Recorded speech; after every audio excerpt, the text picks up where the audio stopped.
డిపార్ట్మెంట్లో ఇంటిగ్రేషన్ కానీ effective coordination కానీ దాన్ని ఎగ్జిక్యూషన్ చేయాల్సిన బాధ్యత మన మీద అందరి మీద ఉంది. Once in 3 months collectors conference పెట్టుకుంటున్నాం.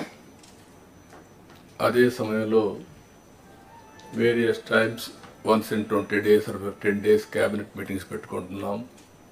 అజెండా ఇవన్నీ చేస్తున్నాం, డిపార్ట్మెంట్స్ అన్ని రివ్యూ చేస్తున్నాం.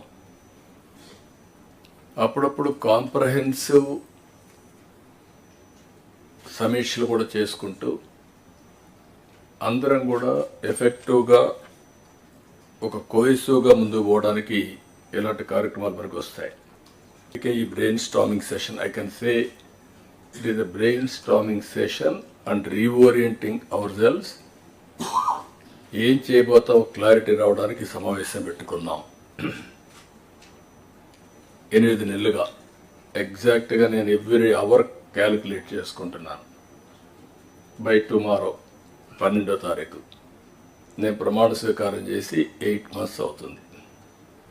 కొత్త గవర్నమెంట్ వచ్చి 8 months అవుతుంది. ఇచ్చిన తీర్పు కూడా మీరు చూస్తే ఒక హిస్టారికల్ మ్యాండేట్ ఇచ్చారు. ఇటీవల కాలంలో ఎప్పుడు కూడా ఇలాంటి మ్యాండేట్ రాలేదు. 93% స్ట్రైక్ రేట్.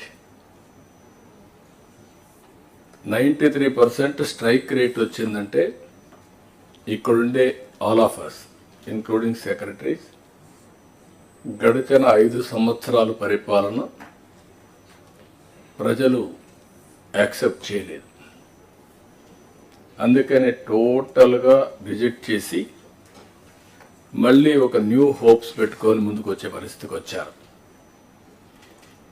అయితే డిఫరెంట్ టైమ్స్ డిఫరెంట్ ఛాలెంజెస్ ఉన్నాయి, కానీ ఇన్ని ఛాలెంజెస్ ఎప్పుడూ రాలేదు. ఒక పక్కన మొరేల్ ఆఫ్ ది ఆఫీసర్స్, ఇంకో పక్క some of the departments are defunct, some of the programs are డీరైడ్.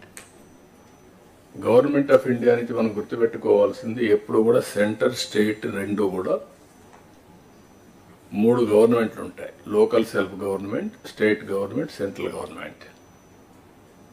Central government వాళ్ళ ప్రోగ్రామ్స్ వాళ్ళు కన్సీవ్ చేస్తారు, స్టేట్ గవర్నమెంట్ మన ప్రోగ్రామ్స్ చేస్తాం, సెంట్రల్ గవర్నమెంట్ ప్రోగ్రామ్స్ అనుసంధానం చేసుకుంటాం.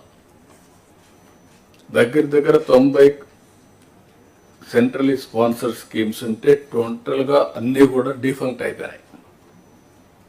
ఫండ్స్ డైవర్ట్ చేసే పరిస్థితికి వచ్చారు. వీటన్నింటిపైన మనం ఒక 7 white papers అన్ని పబ్లిసైజ్ చేశాం.